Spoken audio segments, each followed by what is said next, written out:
नमस्कार, मैं हूं आपके साथ सोनिया चौहान। मध्य प्रदेश छत्तीसगढ़ की खबरों में आप सभी का स्वागत है। बुलेटिन की शुरुआत करने से पहले एक नजर सुर्खियों पर।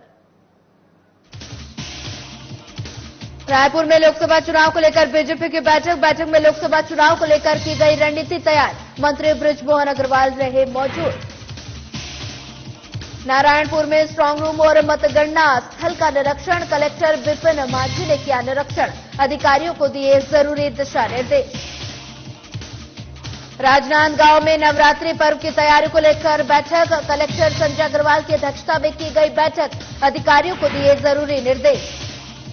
कोंडागांव में पारंपरिक वार्षिक मेले का भव्य आयोजन। मेले में तेज गर्जन के साथ हुई मूसलाधार बारिश। खरसिया में पुलिस को मिली बड़ी सफलता। चोरी के मामले में 4 आरोपियों को किया गिरफ्तार। एक कार, इन्वर्टर और एक बैटरी की जब्त।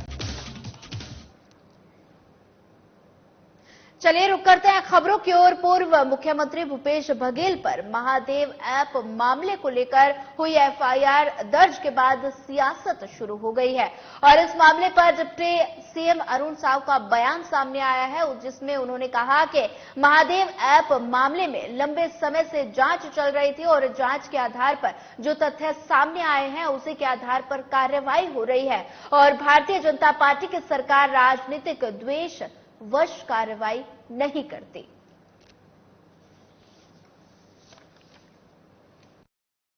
लंबे समय से महादेव ऐप की जांच चल रही थी।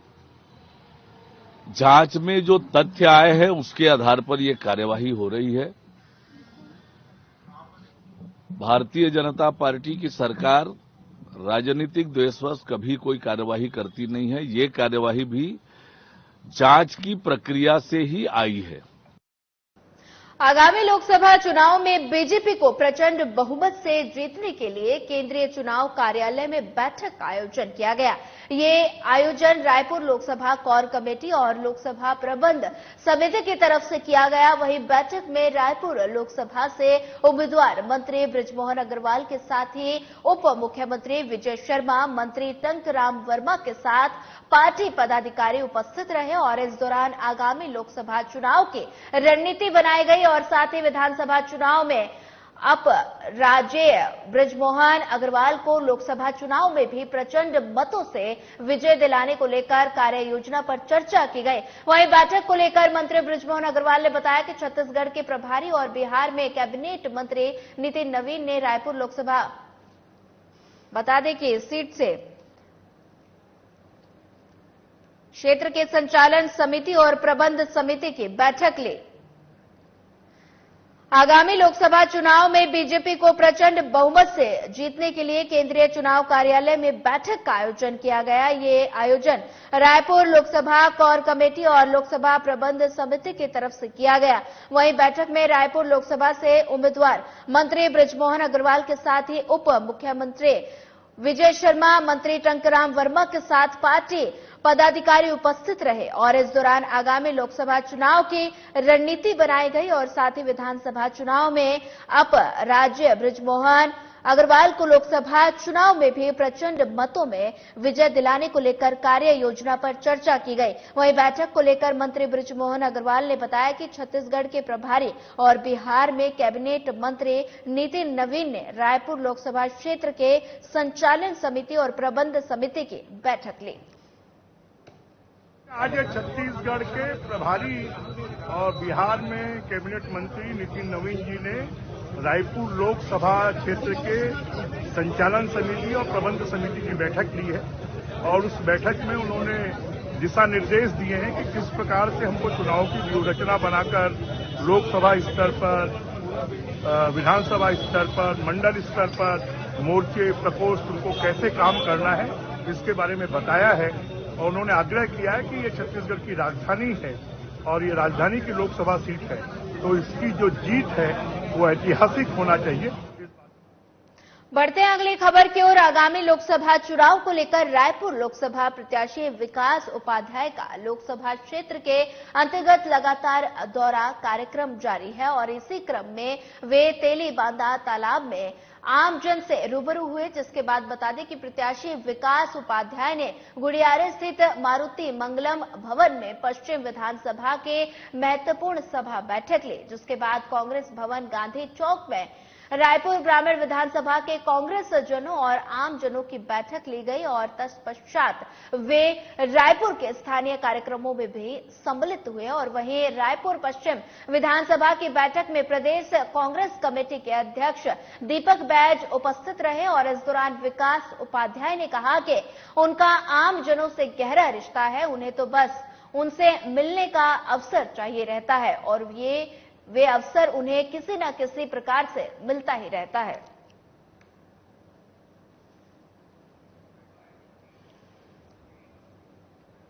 पखांजूर में कार्यकर्ता सम्मेलन का आयोजन किया गया, जिसमें क्षेत्रीय विधायक विक्रम सिंह उसेंडी, कृषि विकास मंत्री रामविचार नेताम, वन मंत्री केदार कश्यप, प्रेम प्रकाश पांडे, शिव रतन शर्मा और क्षेत्र से हजारों बीजेपी कार्यकर्ता शामिल हुए। और इस दौरान बीजेपी सांसद ने प्रत्याशी भोज राजनाग के पक्ष में मतदान करने की अपील करते हुए मोदी सरकार के विकास को गिराया और कांग्रेस पर निशाना साधते हुए कहा कि कांग्रेस सिर्फ भ्रष्टाचार में लगी रहती है।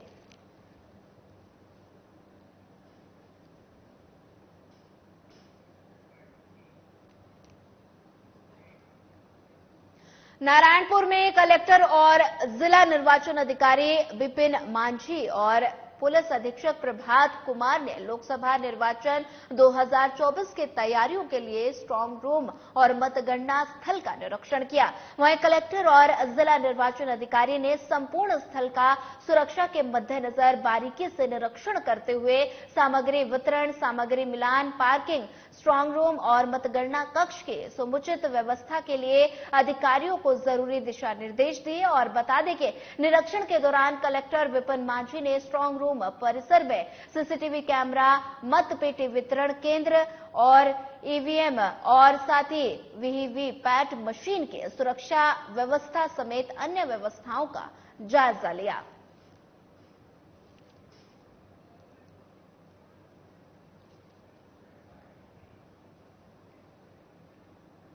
बढ़ते हैं अगली खबर की ओर। रायपुर में कांग्रेस प्रदेश अध्यक्ष दीपक बैज ने पत्रकार वार्ता की और इस दौरान उन्होंने कहा कि मोदी सरकार ने केंद्रीय एजेंसियों का दुरुपयोग कर विपक्षी दल के नेता के दमन के साथ ईडी, आईटी और सीबीआई का दुरुपयोग कर बीजेपी का वसूली एजेंट बना दिया। जहां चुनाव होते ही वहां के विपक्षी दलों के नेताओं के साथ बता दें के खिलाफ झूठे मुकदमे दर्ज कराए जाते हैं और ईडी की तरफ से षड्यंत्र रचा जाता है। वहीं पूरे देश में यही स्थिति है और ईडी, सीबीआई, आईटी व्यापारी घरानों, उद्योगपतियों के यहां छापेमारी करती है। और आगे उन्होंने कहा कि सरकार प्रायोजित अवैध वसूली का इससे बड़ा उदाहरण पूरी दुनिया में नहीं मिलेगा।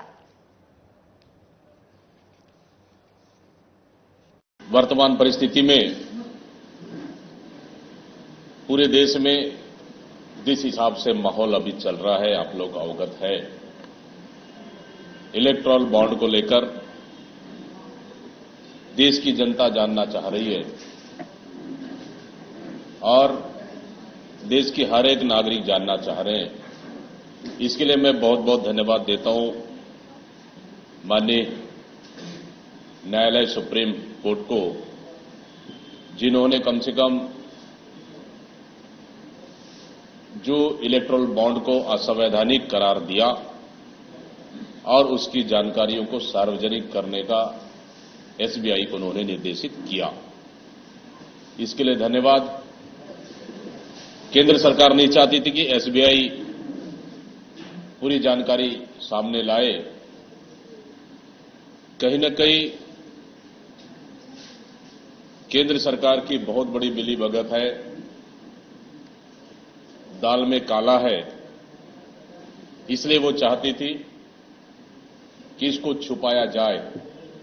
लेकिन माननीय न्यायालय ने देश की जनता के सामने सार्वजनिक कर भारतीय जनता पार्टी और केंद्र सरकार की पूरा पोल खोल के उन्होंने रख दी है। आदरणीय साथियों, चुनावी चंदा घोटाला देश के लिए बहुत बड़ा घोटाला है।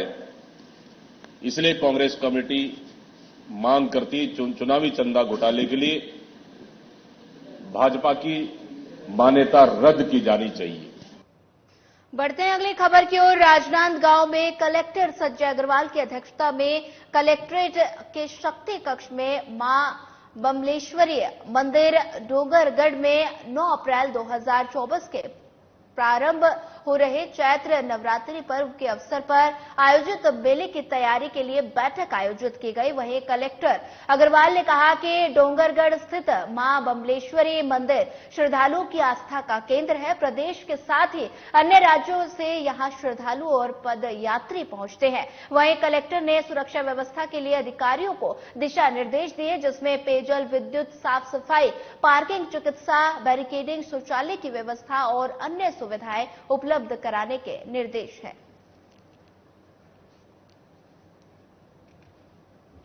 आज एक हम लोगों ने बैठक रखी है कि चूंकि डोंगरगढ़ बमलेश्वरी माता राजनांदगांव जिले की प्राइड है और यहाँ पे काफी श्रद्धालु लोग आते हैं, तो उनको असुविधा भी नहीं हो, उनकी सुविधा में हम क्या कर सकते हैं। हर साल इनकी एक बैठक लेकर के, हर साल में 2 बार इनकी बैठक लेकर के जो भी सेवा वाले जो पंडाल हैं उन लोगों की बैठक लेते हैं और आवश्यक व्यवस्था जो है, चूंकि काफी लोग आते हैं तो उन लोगों को असुविधा न हो और कानून व्यवस्था के मद्देनजर और उनको जो भी सुविधाएं दी जा सकती है उसके मद्देनजर जो है ये बैठक ली जाती है और उसके अनुरूप सब लोग काम करते हैं। कोंडागांव का पारंपरिक मेला साल भर में एक बार मनाए जाने वाला एक सामूहिक उत्सव का स्वरूप है, जिसे हर गांव के अपने अपने इष्ट देवी देवताओं का समागम का वृहत सम्मेलन कहा जाता है। और साथ ही इस मेले का इतिहास बड़े बुजुर्गों के अनुसार तकरीबन 700 साल पुराना से मनाया जा रहा है। वहीं आपको बता दें कि देव मेले के परिक्रमा के लिए बड़ी संख्या में जिले से जनप्रतिनिधि, प्रशासनिक अधिकारी समेत हजारों लोग शामिल होते हैं और मेले को लेकर आयोजक समिति की तरफ से काफी अच्छी व्यवस्था की गई है। वहीं जिला प्रशासन भी स्वास्थ्य सुरक्षा को लेकर अपनी जिम्मेदारी निभा रहे हैं और पुलिस प्रशासन भी मेला स्थल समेत नगर के कई चौक चौराहों पर पुलिस के जवानों को तैनात किया गया।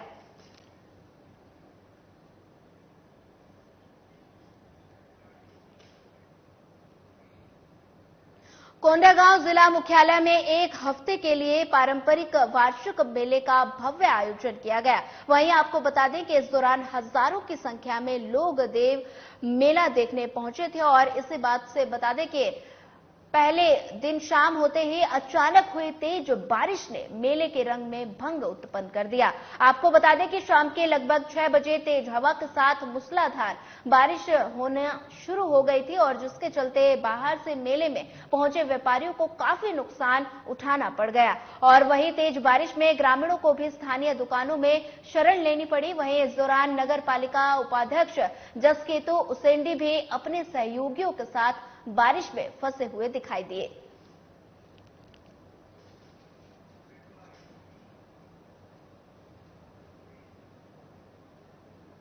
बढ़ते हैं अगली खबर की ओर। बैहर के एनएसएस मॉडल स्कूल में राष्ट्रीय सेवा योजना इकाई का 7 दिवसीय आवासीय विशेष शिविर का समापन हुआ और इस दौरान जानकारी देते हुए विद्यालय के प्राचार्य सुनील कुमार खोब्राडगे ने बताया कि संस्था की एनएसएस इकाई का 7 दिवसीय शिविर पास के गांव कटंगी के शासकीय माध्यमिक स्कूल में लगाया गया था और जिसमें कुल 50 छात्र छात्राओं ने सहभागिता की। और वहीं शिविर अवधि में शिविरार्थियों की तरफ से योग प्राणायाम के साथ गांव में स्वच्छता कार्य किया गया और साथ ही साथ औद्योगिक चर्चा कार्यक्रम के अंतर्गत प्रत्येक दिन कई विषयों के विशेषज्ञों जैसे आयुष चिकित्सक डॉक्टर संवेदिता कुमरे, नगर पालिका मलाज खंड के उपाध्यक्ष त्रिवेणी गोस्वामी ने छात्र छात्राओं को जानकारी दी।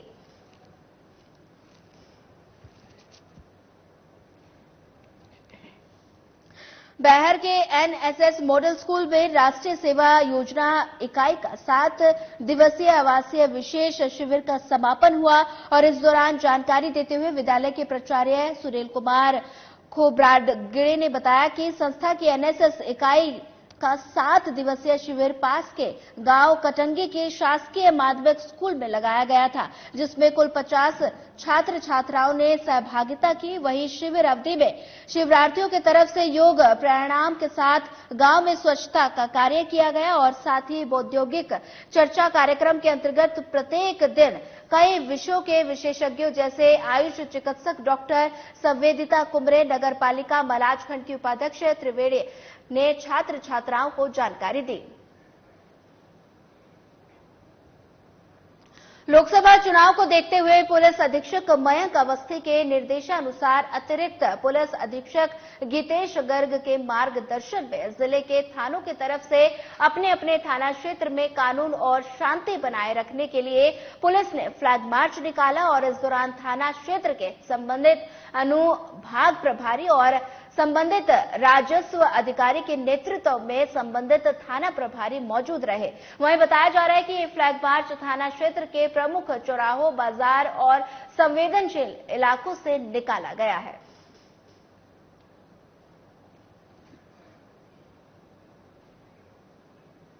अगली खबर कुक्षी से है, जहां भगोरिया पर्व में आए मतदाताओं के बीच निर्वाचन अमले ने मतदाता जागरूकता अभियान चलाया और दरअसल होली से पहले हफ्ते भर चलने वाले भगोरिया पर्व का रंग जमकर आदिवासियों पर चढ़ता दिखाई दिया। वहीं कुक्षी के तहसील मैदान में हजारों की संख्या में भगोरिया की मस्ती में आदिवासी युवक युवतियां ढोल मांदल के थाप पर थिरकते नजर आए और बताया जा रहा है कि भगोरिया का ये पर्व होलिका दहन से एक दिन पहले तक चलेगा और वहीं इस दौरान आदर्श आचार संहिता के चलते शासन प्रशासन के अधिकारी पूरे आयोजन में मुस्तैद रहे और साथ ही अनुविभागीय अधिकारी प्रमोद सिंह गुर्जर के निर्देश पर मतदाता जागरूकता अभियान भी भगोरिया पर्व पर उपस्थित जन समुदाय के बीच चलाया गया।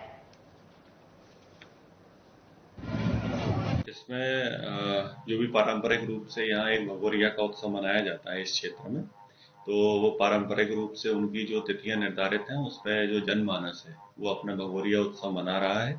इस भगोरिया उत्सव में जो भी हमारे मजिस्ट्रेट्स हैं, जो हमारे पुलिस अधिकारी हैं, तो उनकी ड्यूटी सबकी लगी हुई है जिससे कि किसी भी तरीके का लॉ एंड ऑर्डर ना हो और आचार, चूंकि अभी वर्तमान में आदर्श आचरण संहिता भी लगी हुई है, तो पूर्ण रूप से उसका भी पालन हो। उसके अतिरिक्त हमारे जो स्वीप के नोडल हैं उनके माध्यम से हम सभी अपने पूरे क्षेत्र में जो हमारे भगोरिया में कुछ लोग बाहर से भी आते हैं जो अपने परिजनों के साथ जिनको त्योहार मनाना है, उनको निर्वाचन में मतदान करने के लिए हमारे यहाँ 13 मई को मतदान होना है लोकसभा का, तो उसमें सबसे ये अपील भी की जा रही है कि सब लोग जो आयोग ने तिथि निर्धारित की है उस पर अधिक से अधिक लोग आकर अपना मतदान का।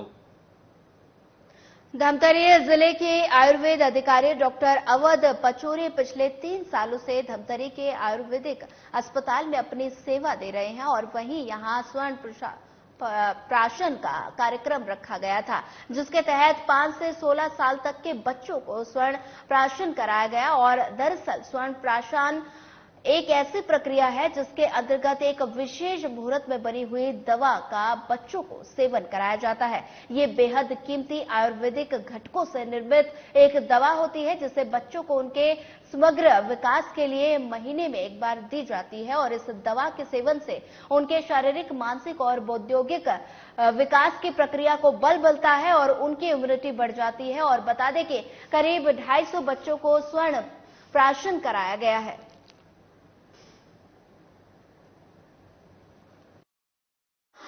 आयुष पॉलिक्लिनिक धमतरी में विगत 1 वर्ष से बच्चों को स्वर्ण प्राशन की खुराक दी जाती है। तो ये स्वर्ण प्राशन क्या होता है सर?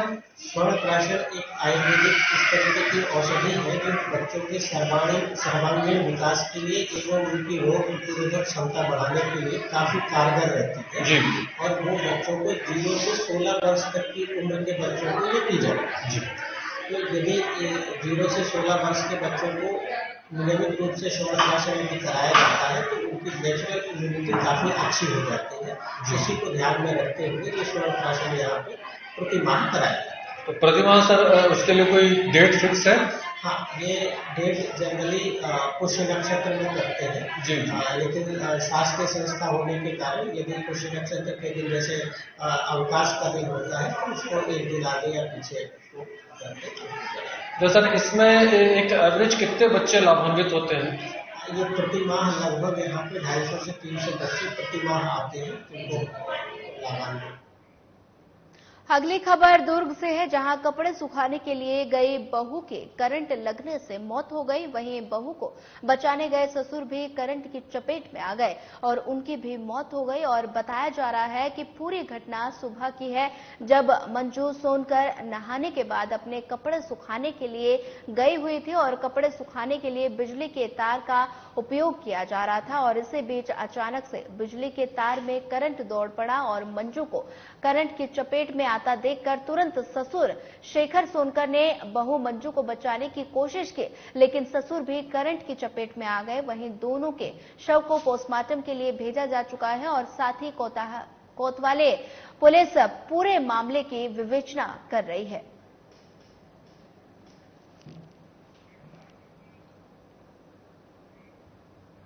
खरसिया में पुलिस ने चोरी के मामले में 2 युवकों को गिरफ्तार करने में सफलता हासिल की है। वहीं पुलिस ने आरोपियों के कब्जे से एक कार, इन्वर्टर और एक बैटरी जब्त की। फिलहाल पुलिस ने आरोपियों को गिरफ्तार कर न्यायिक रिमांड पर भेज दिया है। और आपको बता दें कि पूरी कार्रवाई में पुलिस अधीक्षक दिव्यांग कुमार पटेल, एसपी आकाश मरकाम और एसडीओपी खरसिया प्रभात पटेल, आरक्षक कीर्ति सिदार और मुकेश यादव मौजूद रहे।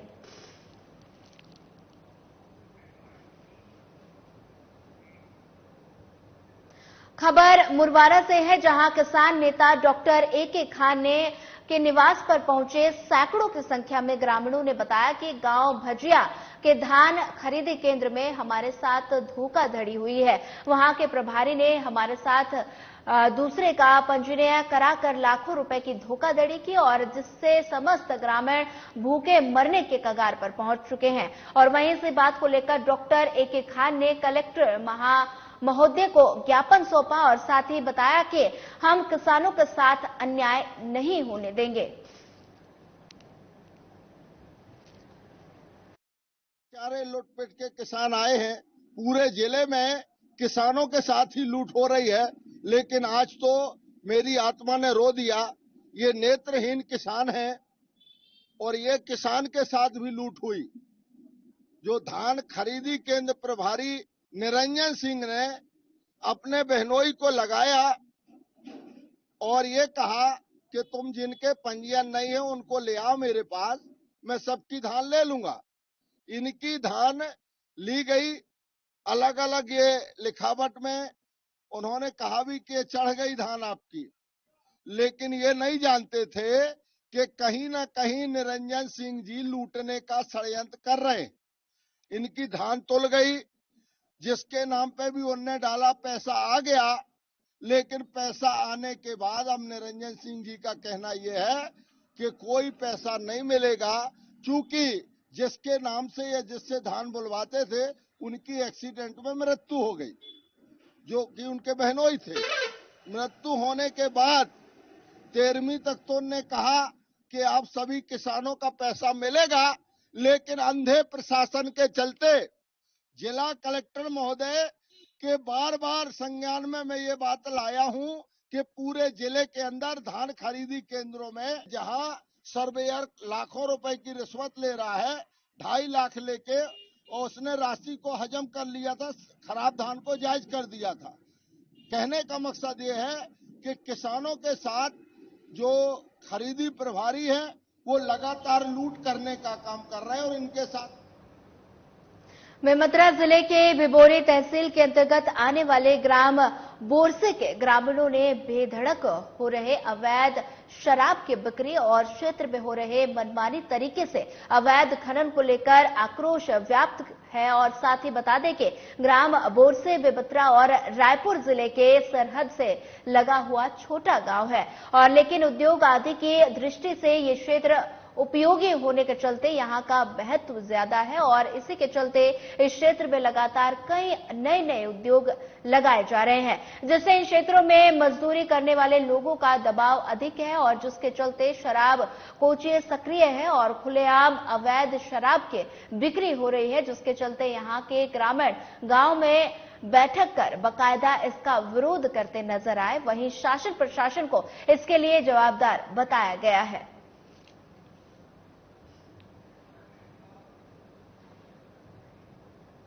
फिलहाल इस बुलेटिन में इतना ही। ज्यादा खबरों के लिए बने रहिए हमारे साथ। नमस्कार।